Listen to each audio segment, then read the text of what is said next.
Leslie Cagan, the coordinator of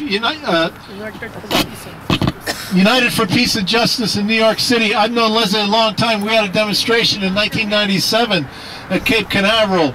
At that time she was coordinating... Oh, 87, you're right. Yeah, oh, geez, yeah, thank you. At that time, the group that she was coordinating was called Mobilization for Survival. And Mob organized a train that started in Boston and came down the East Coast, picking up activists all the way and brought them to Florida. And so Leslie has been out there supporting people that are organizing locally all over the country for years. Please give a warm welcome to Leslie Cagan. Thank you, and really what I would like is the warm part of that. I'm standing here, it's cold, and I've been kind of, my nose is running just like everybody else. But I must say, and this may sound a little corny, I can't think of any place else I'd rather be right now.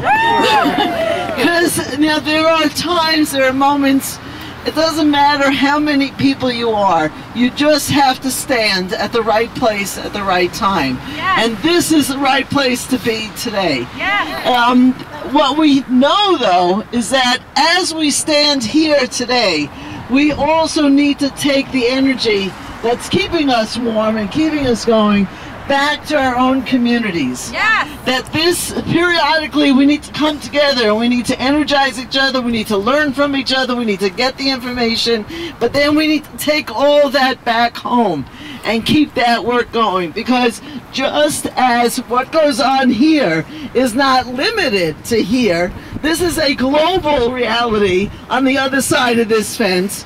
We too are a global reality. Yes. And the core of that is what each of us is doing in our own communities, in our own countries, and then linking that all together into national and international movements. I was moved before when I heard Liz speaking, and I was remembering just a few weeks ago on the 5th anniversary of shock and awe when the U.S. went into Iraq.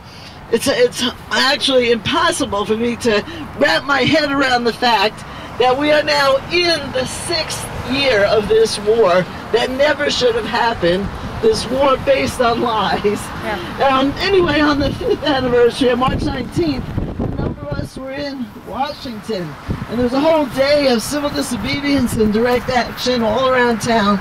And one of those actions was something called the March of Death. It was a group of people who wore all black and then white face masks, and they each carried the name of somebody who's died in Iraq, an Iraqi or a U.S. service person, and the date they died. And they walked all over town, and they made one stop across the street from the State Department.